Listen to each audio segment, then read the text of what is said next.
서방님, 이제야 제가 보이십니까? 처음부터 끝까지 제 손바닥 아니었습니다. 충청도 어느 산골 마을 우물가에 여인들이 모여들었습니다. 김분이 집에 큰일이 났다는 소문이 퍼진 것입니다.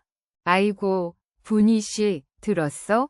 저 서방님이 읍내서 젊은 첩을 들인다지 뭐야.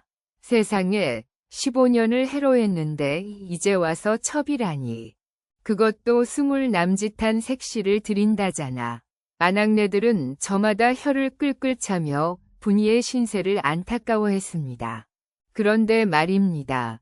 여러분, 정작 당사자인 분이의 반응은 참으로 의외였습니다. 허허, 그러셨군요. 우리 영감이 참 부지런도 하시지. 분이는 우물에서 물동이를 들어올리며 빙그레 웃기만 할 뿐이었습니다. 마을 아낙네들은 서로 눈을 마주보며 수근거렸습니다. 저것 봐. 기가 막혀서 웃음이 나오나 보네. 아이고, 불쌍해라. 충격이 너무 커서 정신이 나간 게 아닐까? 그러나 분이의 눈빛은 또렷했습니다. 오히려 뭔가를 골똘히 생각하는 듯 보였지요. 분이야, 괜찮겠어? 네가 얼마나 알뜰살뜰 살림을 꾸려왔는데. 3년 묵은 장도 내 손에서 나왔고 김장독도 20개나 담갔잖아. 옆집 순댁이 안쓰러운 듯 분이의 손을 덥석 잡았습니다. 그런데 분이는 여전히 미소를 잃지 않았습니다. 순댁 언니, 걱정 마세요. 저는 아무렇지도 않아요. 허허, 이 사람아, 어찌 아무렇지도 않아? 남정네란 것들이 다 그렇지. 젊은 계집만 보면 정신을 못 차려. 마을의 큰어른인 김씨 할멈이 지팡이를 짚으며 한숨을 내쉬었습니다.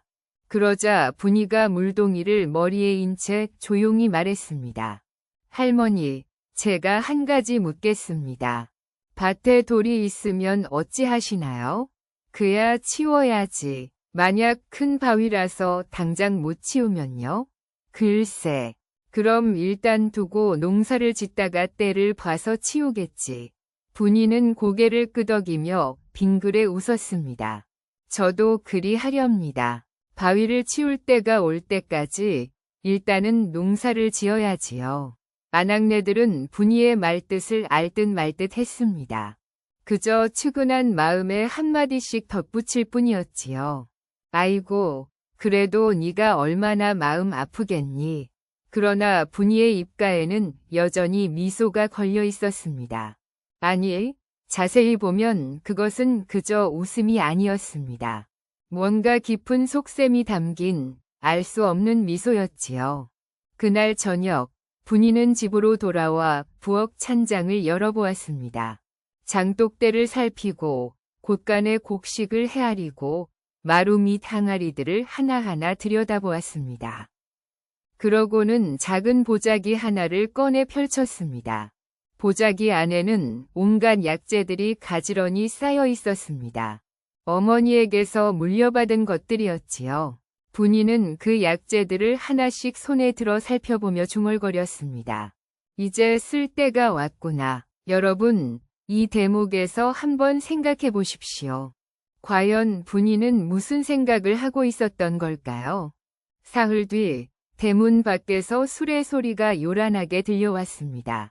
분이의 남편 최서방이 돌아온 것입니다. 그런데 혼자가 아니었습니다.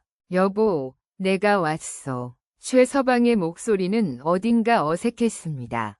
그럴 만도 했지요. 그의 옆에는 분홍 저고리에 노랑 치마를 곱게 차려입은 젊은 여인이 서 있었으니까요. 이인은 옥분이라 하오. 앞으로 이 집에서 함께 살게 될 사람이니 잘 대해주시오. 최서방은 괜히 헛기침을 하며 시선을 피했습니다. 그 순간 분이가 마루에서 내려왔습니다. 최서방은 잔뜩 긴장한 얼굴로 아내를 바라보았습니다. 당연히 화를 낼 거라 생각했던 겁니다. 울부짖거나 항의하거나 적어도 싸늘한 눈길이라도 보낼 거라 예상했지요. 그런데 말입니다. 여러분, 분이의 반응은 정말 기가 막혔습니다. 어서 오세요, 아가씨. 먼 길 오시느라 힘드셨죠? 어디 얼굴 좀 봅시다. 분이는 환한 미소를 지으며 옥분의 손을 덥석 잡았습니다. 옥분은 깜짝 놀라 뒤로 물러섰습니다. 본처가 이렇게 반가이 맞아줄 줄은 꿈에도 몰랐던 겁니다. 저기, 마님은 무슨 마님? 우리 옥분이라고 불러도 되겠죠? 아이고, 보니까 참 예쁘네요. 우리 영감 눈썰미가 좋긴 좋아. 최서방은 입을 딱 벌리고 아내를 쳐다보았습니다. 이게 대체 무슨 상황인지 도무지 이해가 안 갔던 겁니다. 여보, 화가 안 나시오? 화요? 왜요? 서방님께서 좋으시다는데 제가 뭐라 하겠어요. 분이는 태연하게 대꾸하며 옥분의 보따리를 받아들었습니다. 자, 옥분아. 방이 좁긴 하지만 그래도 아늑한 데가 있어. 내가 직접 치워줄 테니 따라오렴. 분이는 옥분의 손을 이끌고 사랑채 옆 작은 방으로 갔습니다. 그리고는 정말로 걸레질을 하고 이불을 털고 방석을 깔아주기 시작했습니다. 옥분은 멍하니 서서 그 모습을 지켜보았습니다. 본처가 첩의 방을 꾸며줬다니 세상에 이런 일이 어디 있단 말입니까? 마님, 제가 할게요. 아니야. 첫날인데 내가 해줘야지. 이 방은 겨울에도 따뜻하단다. 아궁이가 바로 밑에 있거든. 분이는 부지런히 손을 놀리며 방 안 구석구석을 닦아냈습니다. 그러더니 장롱에서 이불 한 채를 꺼내왔습니다. 이건 내가 시집 올 때 가져온 건데 솜이 아주 좋아. 옥분이 네가 쓰렴. 아니에요. 그런 귀한 걸 제가 어떻게. 됐어. 젊은 사람이 따뜻하게 자야지. 분이는 환하게 웃으며 이불을 펼쳐 깔아주었습니다. 그 웃음이 너무도 자연스럽고 진심 어려 보여서 옥분은 오히려 더 불안해졌습니다. 사랑채에서 이 광경을 지켜보던 최서방도 마찬가지였습니다.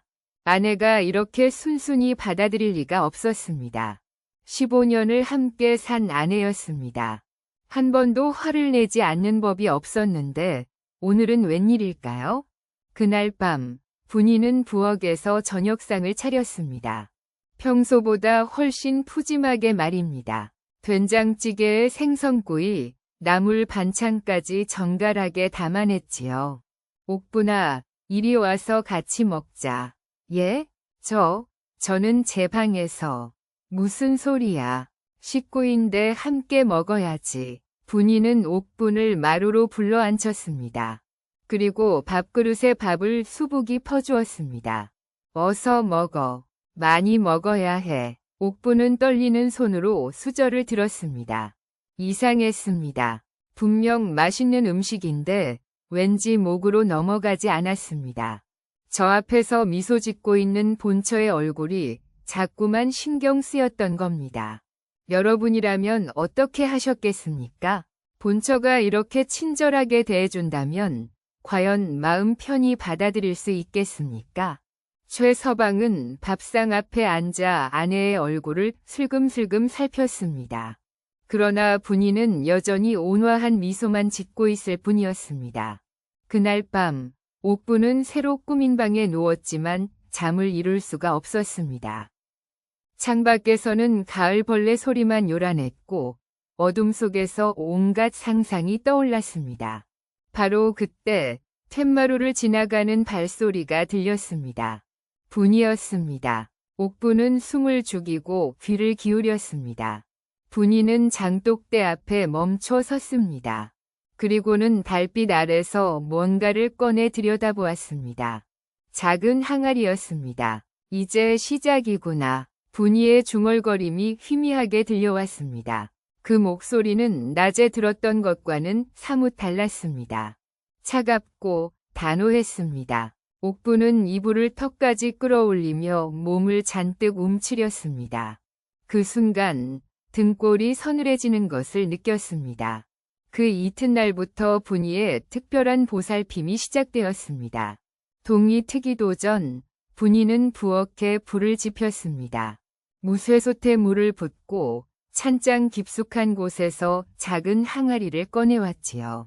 항아리 속에는 말린 약재들이 들어있었습니다. 옥분아, 일어났니? 이리 와서 이것 좀 먹어보렴. 분이는 김이 모락모락 나는 사발을 들고 옥분의 방으로 갔습니다. 옥분은 잠결에 눈을 비비며 일어나 앉았습니다. 이게 뭐예요, 마님? 보양식이란다. 젊은 사람이 기운을 차려야지. 어서 먹어. 사발 속에는 검붉은 빛깔의 죽이 담겨 있었습니다. 구수한 냄새가 났지요. 옥분은 조심스레 한 숟가락 떠서 입에 넣었습니다. 어머, 맛있네요. 그럼 그렇지. 내가 정성껏 고아낸 거야. 앞으로 매일 아침 이걸 먹어야 해. 얼굴에 윤기가 돌 거야. 분이는 환한 미소를 지으며 옥분의 등을 토닥여 주었습니다. 그 손길이 얼마나 다정한지 옥분은 어느새 경계심이 풀려 사발을 비웠습니다. 그날 점심에도 분이는 특별한 반찬을 내왔습니다. 쓴맛이 약간 나는 나물이었지요. 이건 산에서 직접 캐온 거란다. 피를 맑게 해주지. 저녁에는 또 다른 약재를 넣은 국을 끓여주었습니다. 옥분은 본처의 지극한 정성에 오히려 미안한 마음이 들었습니다. 마님, 제가 이렇게까지 받아도 되는 건가요? 당연하지. 우리 서방님이 좋아하시는 사람인데 내가 잘 보살펴 드려야지. 여러분, 이쯤 되면 좀 이상하다는 생각이 들지 않으십니까? 마을 사람들도 소문을 듣고 혀를 내둘렀습니다. 아니, 세상에 저런 본처가 어디 있대? 첩한테 손수 밥을 해줬다니. 분이 씨 마음이 얼마나 넓은지 몰라. 그러게 말이야. 나 같으면 당장 쫓아냈을 텐데. 우물가에 모인 아낙네들은 저마다 분이의 너그러움을 칭찬했습니다. 최 서방도 흐뭇한 얼굴로 아내를 바라보았지요. 여보, 내 걱정이 기우였어. 당신이 이렇게 이해심이 깊을 줄은 몰랐어. 서방님이 좋으시면 저도 좋아요. 분이는 언제나처럼 온화하게 웃으며 대답했습니다. 그렇게 보름이 흘렀습니다. 그런데 이상한 일이 벌어지기 시작했습니다. 옥분의 얼굴에서 혈색이 빠져나간 겁니다. 처음에는 분홍빛이던 뺨이 점점 누렇게 변해갔지요. 옥분아, 어디 아프니? 최 서방이 걱정스레 물었습니다. 옥분은 고개를 저었습니다. 아니에요. 서방님, 그냥 좀 피곤한 것 같아요. 그럼 오늘은 푹 쉬거라. 하지만 며칠이 지나도 옥분의 기력은 돌아오지 않았습니다. 오히려 더 떨어졌지요. 계단을 오를 때도 숨이 찼고 조금만 걸어도 다리에 힘이 풀렸습니다. 옥분아, 안색이 안 좋구나. 오늘은 보양식을 2그릇 먹어야겠어. 분이는 더욱 정성스럽게 음식을 챙겨주었습니다. 그런데 이상하게도 음식을 먹으면 먹을수록 옥분의 얼굴은 더 누렇게 변해갔습니다. 한 달이 지나자 마을 사람들도 눈치를 채기 시작했습니다. 옥분이 얼굴이 왜 저래? 처음 왔을 때는 그렇게 탱탱하더니 이제는 병든 사람 같네. 분이 씨가 그렇게 잘 먹이는데도 말이야. 참 이상한 일이야. 옥분 자신도 느끼고 있었습니다. 몸이 점점 무거워지고 기운이 빠져나가는 것을요. 거울을 볼 때마다 자신의 얼굴이 낯설게 느껴졌습니다. 마님, 저 요즘 몸이 너무 이상해요. 그러니? 그럼 약재를 좀 더 넣어야겠구나.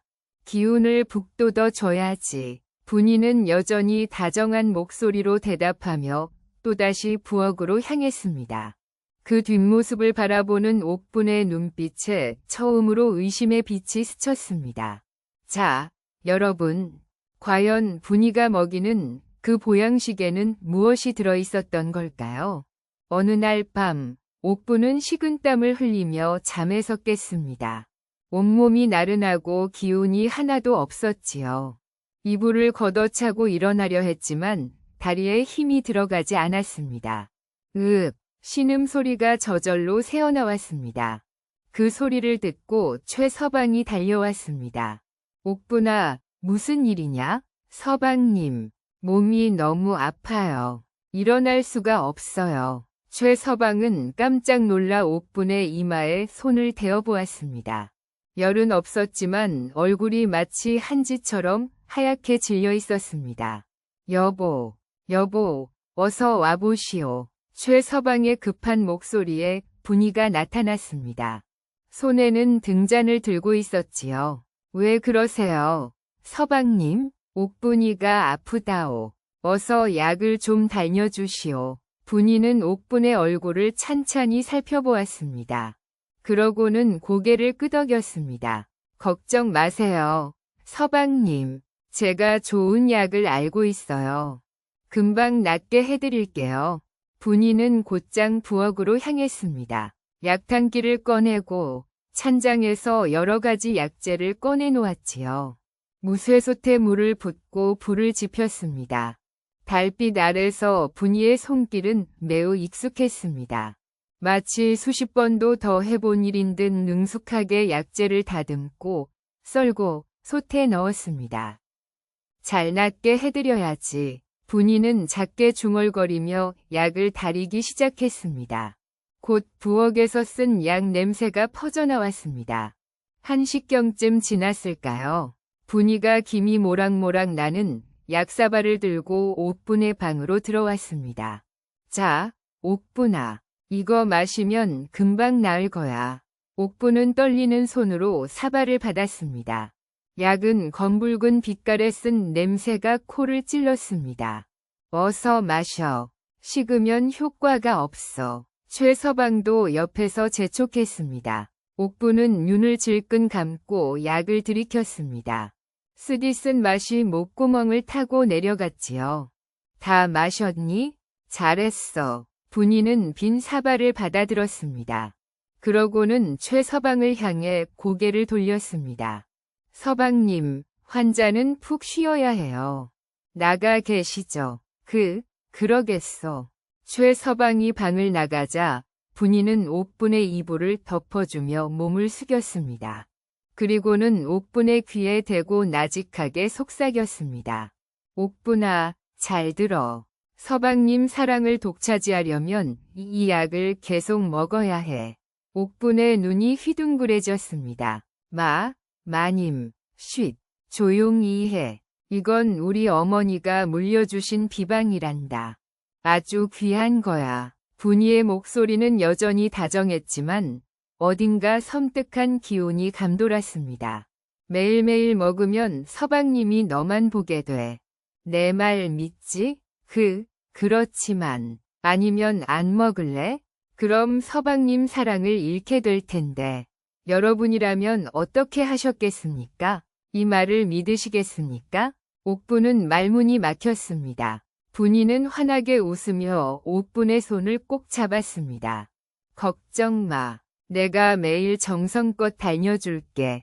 더 드셔야 해. 훨씬 더 많이. 그 말을 남기고 분이는 방을 나갔습니다. 혼자 남은 옥분은 이불 속에서 부들부들 떨기 시작했습니다. 분명 다정한 말투였는데 왜 이렇게 무서운 걸까요? 아까 그 약은 정말 몸에 좋은 것이었을까요? 옥분은 자신의 누런 손등을 내려다보았습니다. 한 달 전만 해도 탱탱하고 하얗던 손이었는데 이제는 핏기 하나 없이 마른 나뭇가지 같았습니다. 그 순간 옥분의 머릿속에 한 가지 생각이 스쳤습니다. 혹시 저 보양식에.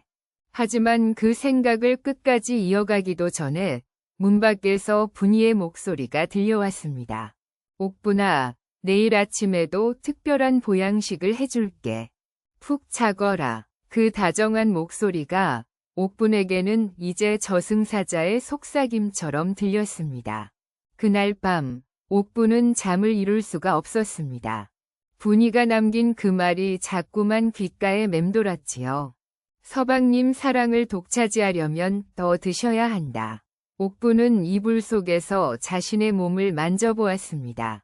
한 달 전만 해도 탱탱하던 팔뚝이 이제는 앙상한 나뭇가지 같았습니다. 뺨도 움푹 들어갔고 손등에는 핏기가 하나도 없었지요. 이상해. 분명 이상한 거야. 옥부는 작게 중얼거렸습니다. 아무리 생각해도 납득이 가지 않았습니다. 보양식을 먹으면 먹을수록 몸이 더 안 좋아지다니요.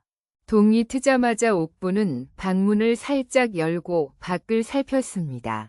분이는 마당에서 빨래를 널고 있었고 최서방은 사랑채에서 책을 읽고 있었습니다. 지금이야. 옥부는 조심스럽게 방에서 나와 부엌으로 향했습니다.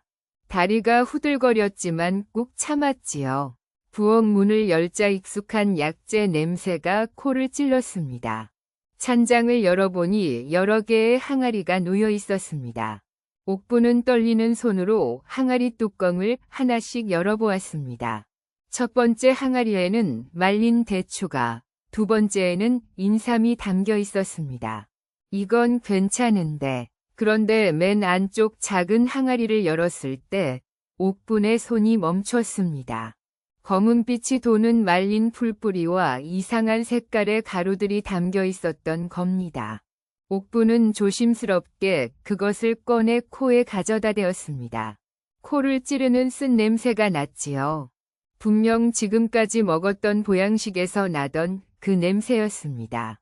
이게 뭐지? 바로 그때 마당에서 빨래를 널던 분이의 목소리가 들려왔습니다. 옥분아, 어디 갔니? 옥분은 깜짝 놀라 항아리 뚜껑을 덮고 찬장을 닫았습니다. 그리고 부엌 한쪽에 놓인 물동이 옆으로 황급히 몸을 숨겼지요. 분이가 부엌 문을 열고 들어왔습니다. 그 손에는 빨랫감이 들려 있었습니다. 분이는 아무것도 모르는 듯 빨랫감을 다듬이질하며 작게 노래를 흥얼거렸습니다. 옥분은 숨을 죽이고 분이를 지켜보았습니다. 그러다 문득 분이가 찬장을 열어 그 작은 항아리를 꺼내는 것을 보았습니다. 오늘은 이걸 좀 더 넣어야겠구나. 분이는 항아리 안에 검은 풀뿌리를 꺼내 칼로 잘게 썰기 시작했습니다. 그러면서 혼잣말로 중얼거렸지요. 어머니가 그러셨지. 이 약재는 오래 먹으면 기운을 빼앗는다고. 하지만 금방은 아니라고. 천천히, 아주 천천히. 옥분의 눈이 휘둥그레졌습니다. 지금 뭐라고 한 겁니까? 기운을 빼앗는다고요? 독은 아니니까 아무도 모를 거야. 그냥 몸이 약해지는 것처럼 보이겠지. 그리고 한 석 달쯤 지나면 분이는 말끝을 흐리며 빙그레 웃었습니다. 그 웃음이 너무도 섬뜩해서 옥분은 입을 막고 비명을 참아야 했습니다. 여러분, 이제 아시겠습니까? 분이가 매일 정성껏 끓여준 그 보양식의 정체를 말입니다. 분이는 썰어놓은 약재를 다시 항아리에 담으며 만족스러운 표정을 지었습니다. 오늘도 맛있게 해드려야지. 우리 옥분이를 위해서. 옥분은 온몸이 얼어붙는 것 같았습니다. 다리에 힘이 풀려 그 자리에 주저앉고 말았지요.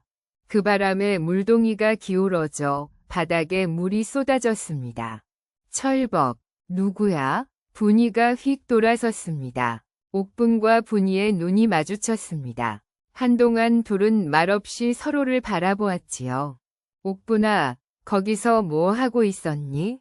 분이의 목소리는 여전히 다정했습니다. 하지만 그 눈빛만큼은 차갑게 식어 있었습니다. 옥분은 벌떡 일어나 부엌 밖으로 뛰쳐나갔습니다. 분이는 뒤쫓지 않았습니다. 그저 항아리를 든 채 그 자리에 서서 옥분의 뒷모습을 물끄러미 바라볼 뿐이었지요. 이제 알아버렸구나. 분이는 작게 중얼거렸습니다. 그 목소리에는 아무런 걱정도 담겨 있지 않았습니다. 옥분은 자기 방으로 뛰어들어가 문을 꽝 닫았습니다. 가슴이 터질 듯 두근거렸지요. 무릎을 꿇고 앉아 거친 숨을 몰아쉬었습니다. 그럼 그렇지. 그럴 줄 알았어. 옥분은 자신의 누런 손등을 내려다보며 이를 악물었습니다. 지난 한 달 동안 자신이 먹었던 모든 음식들이 떠올랐습니다. 아침마다 나온 보양식, 점심에 쓴 나물, 저녁에 약제국. 전부 다 날 망가뜨리려고 한 거였어. 옥부는 벌떡 일어나 분이의 방으로 향했습니다. 이대로 당하고만 있을 수는 없었습니다.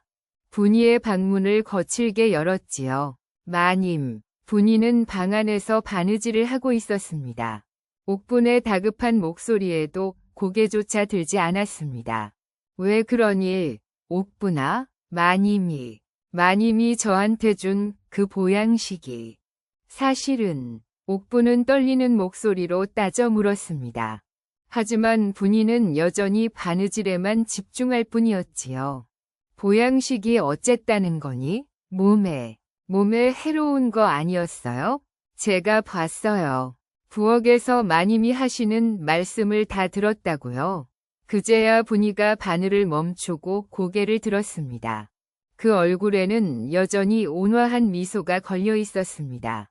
그래, 봤구나. 인정하시는 거예요? 인정? 내가 뭘 인정한다는 거지? 분이는 태연하게 바느질을 다시 시작했습니다. 옥분은 다가가 분이의 손을 붙잡았습니다. 마님, 제발 솔직하게 말씀해 주세요. 왜 저한테 그런 걸 먹였어요? 여러분이라면 어떻게 대답하셨겠습니까? 분이는 천천히 옥분의 손을 뿌리치며 일어섰습니다. 그러고는 창문 쪽으로 걸어가 밖을 내다보았습니다. 옥분아, 네가 무슨 증거를 가지고 있니?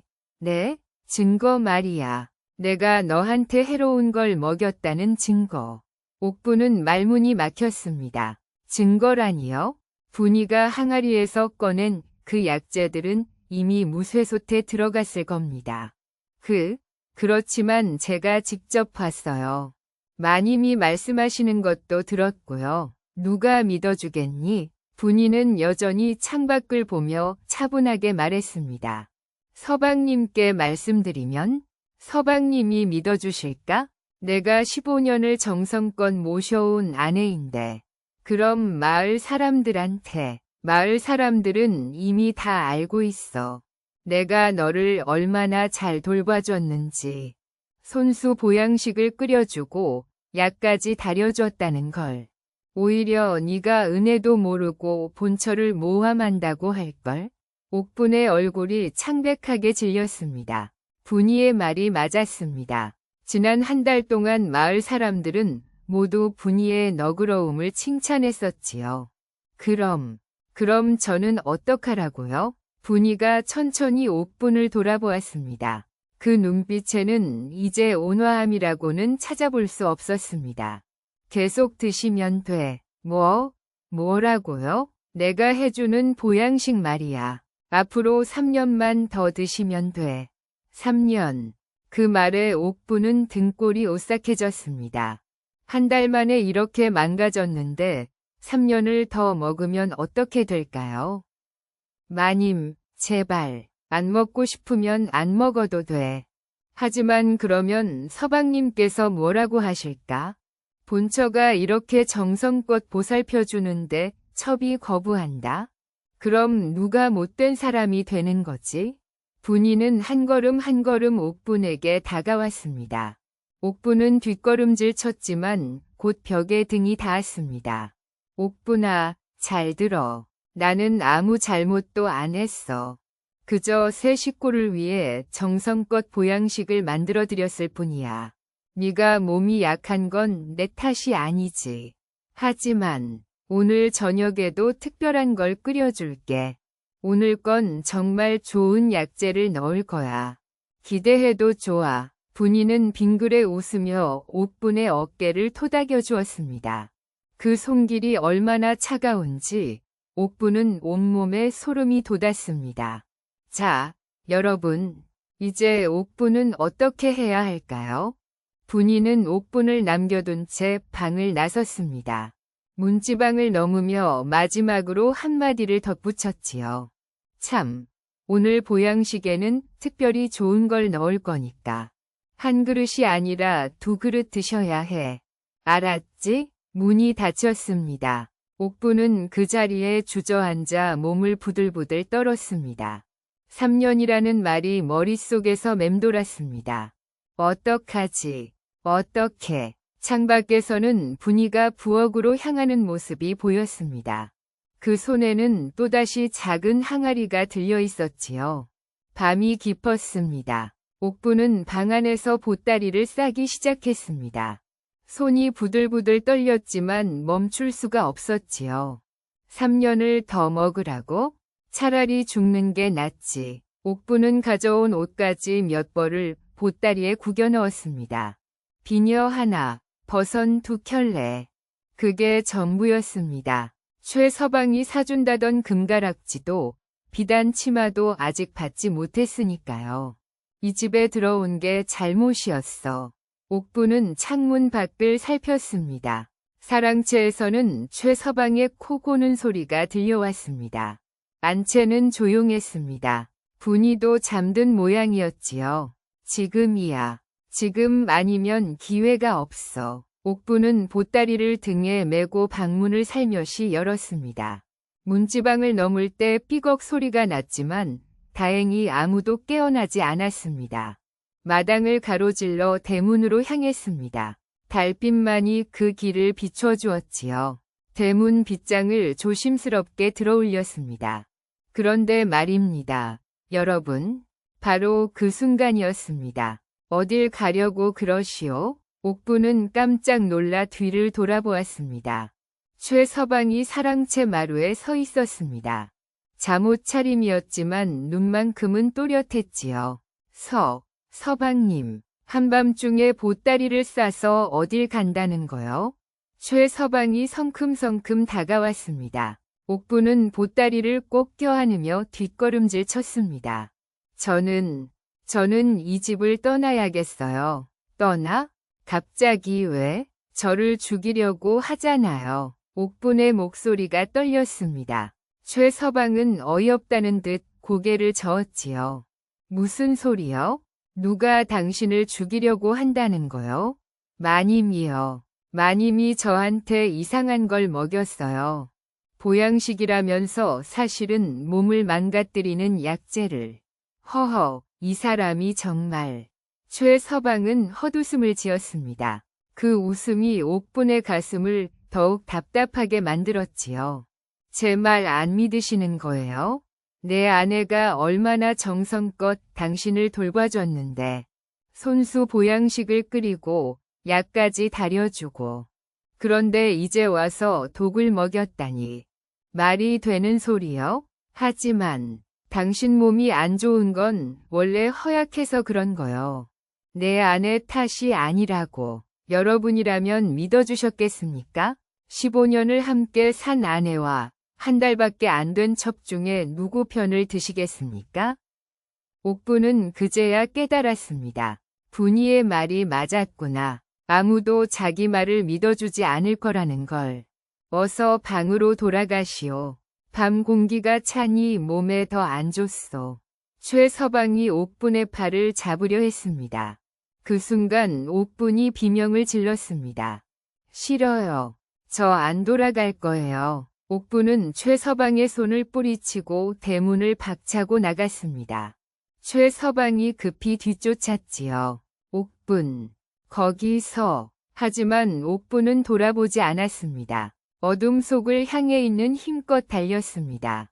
보따리가 등에서 흔들리고 버선발이 차가운 흙길을 밟았지만 멈출 수 없었습니다. 옥분, 이러지 말고 돌아오시오. 최 서방의 목소리가 점점 멀어졌습니다. 옥분은 마을 어귀까지 달려가 나무 밑에 주저앉았습니다. 숨이 턱까지 차올랐지요. 최 서방이 헐떡이며 따라왔습니다. 대체 왜 이러는 거요? 내가 뭘 잘못했소? 서방님은 모르실 거예요. 마님이 얼마나 무서운 분인지. 무서운 게 아니라 당신이 오해하는 거요.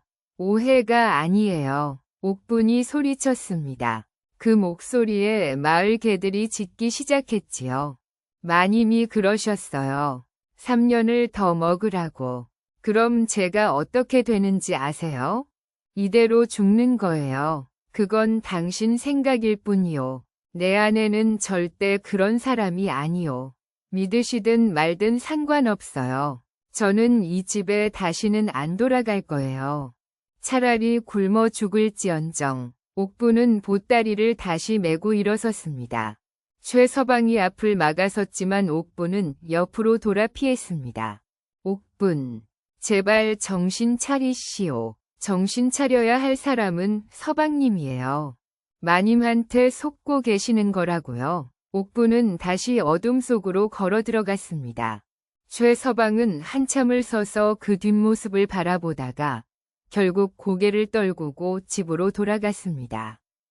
그날 밤, 옥부는 마을을 완전히 벗어나 산길로 접어들었습니다.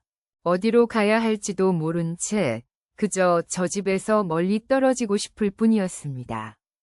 달빛 아래 옥분의 그림자가 길게 늘어졌습니다. 그 그림자는 마치 앙상한 나뭇가지처럼 가늘고 약해 보였지요. 다음 날 아침, 최서방은 잠을 설친 얼굴로 안채로 찾아갔습니다. 분이는 부엌에서 아침상을 준비하고 있었지요. 여보, 최서방의 목소리가 평소와 달리 낮게 깔렸습니다. 분이는 돌아보지도 않고 대답했습니다. 왜 그러세요? 서방님, 진지 곧 나올 거예요. 옥분이가 떠났소. 분이의 손이 잠깐 멈칫했습니다.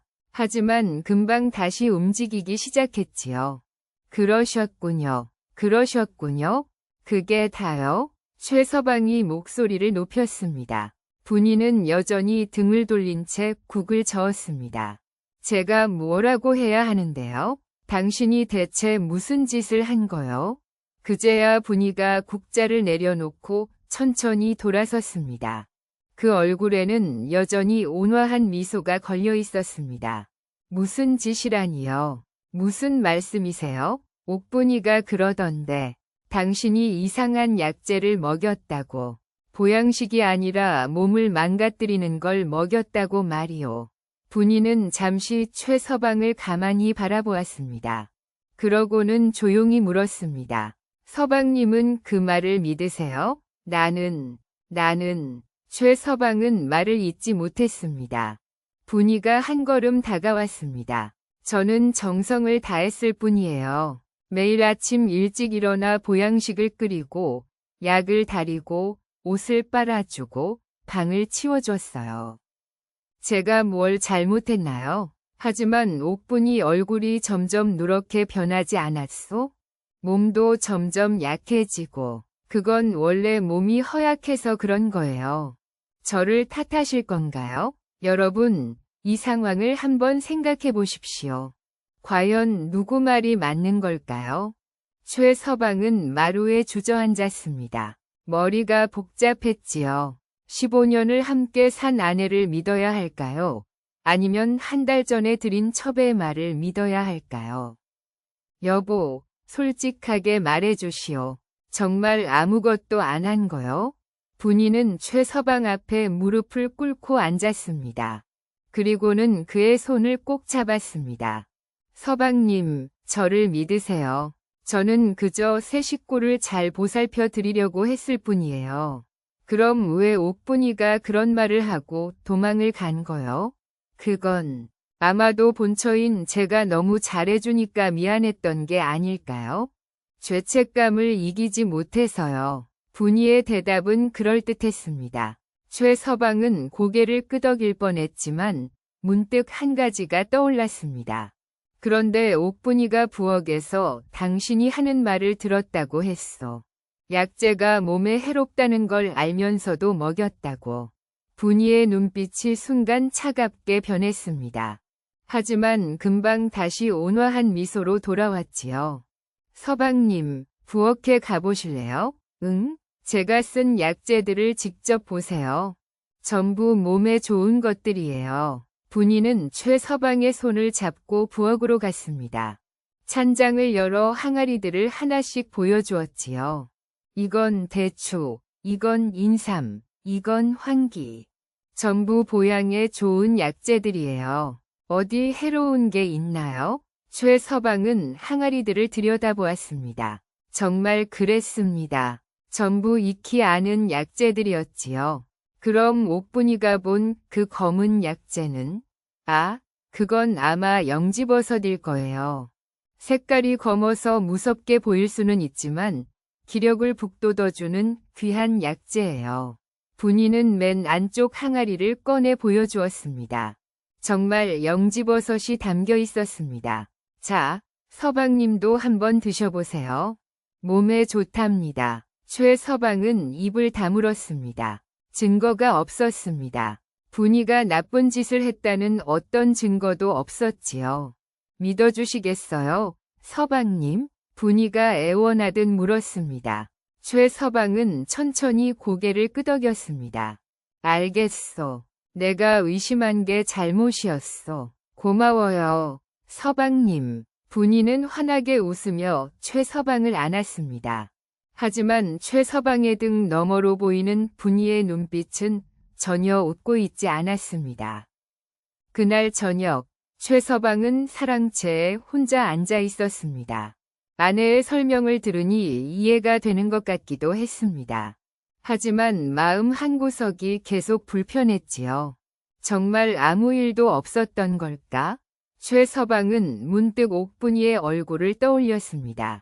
처음 데려왔을 때는 그렇게 통통하고 혈색이 좋았는데 한 달 만에 완전히 다른 사람이 되어버렸던 그 모습을.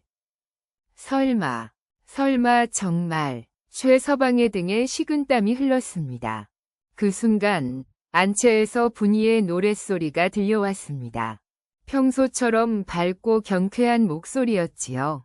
하지만 최서방의 귀에는 그 노랫소리가 이상하게 들렸습니다. 마치 무언가를 숨기고 있는 듯한 섬뜩한 기운이 느껴졌습니다. 최서방은 그제야 깨달았습니다. 15년을 함께 살았지만 자신은 아내에 대해 아무것도 모르고 있었다는 것을. 아내가 무슨 생각을 하는지, 무엇을 할 수 있는 사람인지 전혀 알지 못했다는 것을. 여보는 대체 어떤 사람이요? 최서방의 중얼거림이 어둠 속으로 흩어졌습니다. 안채에서는 여전히 분이의 노랫소리가 들려왔습니다. 그리고 그 노랫소리 사이로 무언가를 썰어내는 칼질 소리가 섞여 있었습니다. 그날 이후로 최서방의 생활은 완전히 달라졌습니다. 아침에 눈을 뜨면 제일 먼저 안채를 살폈습니다. 분이가 부엌에서 무엇을 하는지, 어떤 항아리를 꺼내는지 자꾸만 신경이 쓰였지요. 밥상에 올라온 반찬도 예전처럼 마음 편히 먹을 수가 없었습니다. 서방님, 진지 드세요. 분이가 환하게 웃으며 밥상을 내올 때마다 최서방의 등에는 식은땀이 흘렀습니다. 저 미소 뒤에 무엇이 숨어 있을까? 저 다정한 목소리 속에 어떤 속셈이 담겨 있을까? 맛있게 드세요. 오늘은 특별히 보양식도 끓였어요. 아, 아니요. 나는 그냥 이것만 먹겠소. 최서방은 보양식을 사양했습니다. 분이는 아쉬운 듯 고개를 갸우뚱했지요. 왜요? 몸에 좋은데. 괜찮소. 요즘 속이 좀 불편해서. 여러분, 생각해 보십시오. 15년을 함께 살아온 아내가 갑자기 두려워진다는 게 어떤 기분일까요? 한 번은 마을 사람들이 물었습니다. 최서방, 또 새 첩을 들일 생각은 없나? 그 말에 최서방은 화들짝 놀라며 손사래를 쳤습니다. 아니요. 절대 그럴 생각 없소. 허허, 옥분이는 떠났는데 왜 또 안 들이나? 그냥 집사람 하나면 충분하오. 최서방의 목소리가 떨렸습니다. 마을 사람들은 그 이유를 알 리 없었지요. 최서방이 얼마나 무서워하고 있는지 말입니다. 그날 밤, 최서방은 사랑채에서 분이를 불렀습니다. 여보, 한 가지만 물어보겠소. 뭐든지 물어보세요. 서방님, 앞으로 나는 당신 하나만 섬기며 살겠소. 다른 여자는 절대 들이지 않을 거요. 그러니, 최서방은 말끝을 흐렸습니다. 분이는 고개를 갸웃하며 물었지요. 그러니 뭐요? 그러니 나한테는 좋은 음식만 해주시오. 그 말에 담긴 뜻을 분이가 모를 리 없었습니다. 분이는 빙그레 웃으며 최서방의 손을 잡았습니다. 서방님, 저는 언제나 정성을 다해 음식을 만든답니다. 걱정 마세요. 그 웃음이, 그 말투가 최서방에게는 약속처럼 들렸습니다. 아니, 경고처럼 들렸다고 해야 할까요? 그 뒤로 최서방은 정말로 다시는 첩 이야기를 꺼내지 못했습니다. 아니, 꺼낼 수가 없었습니다. 밤마다 옥분에 누런 얼굴이 떠올랐고 분이의 그 차가운 눈빛이 생각났으니까요. 마을 사람들은 참 신기해했습니다. 최서방이 완전히 사람이 달라졌네. 그러게 말이야. 전에는 그렇게 바람기가 많더니 분이 씨가 뭔 약을 쓴 게 아닐까? 허허. 우물가에 모인 아낙네들은 저마다 웃으며 수군거렸습니다. 그중 순대기 말했지요. 그나저나 분이 씨 정말 대단하지 않아? 첩을 들인 남편을 저렇게 길들이다니. 맞아. 한 수 배워야겠어. 어떻게 한 거래? 글쎄, 자세한 건 모르지만 아무튼 첩은 도망갔고 남편은 꼼짝 못하잖아. 아낙네들은 감탄했습니다. 분이가 어떻게 했는지는 아무도 정확히 알지 못했습니다. 하지만 결과만은 분명했지요. 첩은 떠났고 남편은 고분고분해졌습니다. 여러분, 이보다 더 완벽한 승리가 어디 있겠습니까? 그해 겨울, 분이는 장독대를 정리하다가 그 작은 항아리를 꺼냈습니다. 검은 약재가 담긴 항아리였지요. 분이는 그것을 한참 들여다보다가 조용히 중얼거렸습니다. 이제 필요 없겠구나. 분이는 항아리 속 약재를 모두 불에 태웠습니다. 연기가 피어올랐고 쓴 냄새가 바람에 흩어졌습니다. 그 모습을 사랑채에서 지켜보던 최서방은 안도의 한숨을 내쉬었지요. 봄이 왔습니다. 마을에는 분이의 이야기가 전설처럼 퍼져나갔습니다. 첩들인 남편을 혼내주려면 분이 씨처럼 해야 한다더라. 어떻게 하는 건데? 칼을 들지 말고 소리를 지르지 말고 그저 정성껏 보살펴주는 거래. 그럼 첩도 남편도 저절로 꼼짝 못한다나. 젊은 세댁들은 귀를 쫑긋 세웠습니다. 나이든 할멈들은 고개를 끄덕였지요. 그렇지. 여자는 힘으로 이기는 게 아니야. 지혜로 이기는 거지. 맞아. 분이 씨가 진짜 똑똑한 사람이야. 어느 날 옆마을에서 첩을 들인 남편 때문에 우는 안악이 찾아왔습니다. 분이 씨, 저 좀 도와주세요. 우리 영감도 첩을 들였어요. 분이는 빙그레 웃으며 그 안악의 손을 잡았습니다. 울지 마세요. 제가 좋은 방법을 알려드릴게요. 정말요? 네. 아주 간단해요. 그저 정성껏 보살펴 드리기만 하면 돼요. 분이는 부엌으로 그 안악을 데려갔습니다. 그리고 찬장 깊숙한 곳을 가리키며 말했습니다. 여기 좋은 약재들이 있어요. 이걸로 보양식을 만들어 드리세요. 이게 정말 효과가 있을까요? 물론이죠. 저한테 물어보세요. 우리 서방님이 이제 얼마나 고분고분한지. 여러분, 이 대목에서 한번 생각해 보십시오. 과연 분이는 그 안악에게 무엇을 알려준 걸까요? 세월이 흘러 분이의 이야기는 충청도를 넘어 전라도, 경상도까지 퍼져나갔습니다. 첩 때문에 소갈이하던 본처들은 분이의 이름을 기억했지요. 칼 한 번 안 들고도 이길 수 있다더라. 소리 한 번 안 지르고도 혼낼 수 있다더라. 그저 정성껏, 아주 정성껏 보살펴 드리기만 하면 된다더라. 이 이야기는 대대로 전해져 내려왔습니다. 바람난 남편을 둔 안악들에게는 희망이 되었고 첩을 들이려는 남정네들에게는 경고가 되었지요. 어느 겨울밤 한 할아버지가 손주들에게 이 이야기를 들려주었습니다. 그래서 말이다. 함부로 바람을 피우면 안 되는 거야. 왜요? 할아버지? 본처가 정성껏 보살펴 줄지도 모르니까. 아이들은 무슨 뜻인지 몰라 고개를 갸웃거렸습니다. 하지만 곁에서 듣던 할머니는 빙그레 웃으며 고개를 끄덕였지요. 여러분, 세상에는 여러 가지 이기는 방법이 있습니다. 힘으로 이기는 법, 말로 이기는 법, 돈으로 이기는 법. 하지만 가장 무서운 건 아마도 이것이 아닐까요?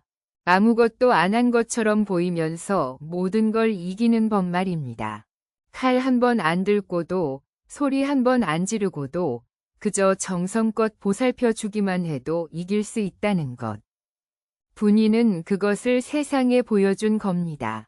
그리고 그 지혜는 지금도 어디선가 전해지고 있을 것입니다.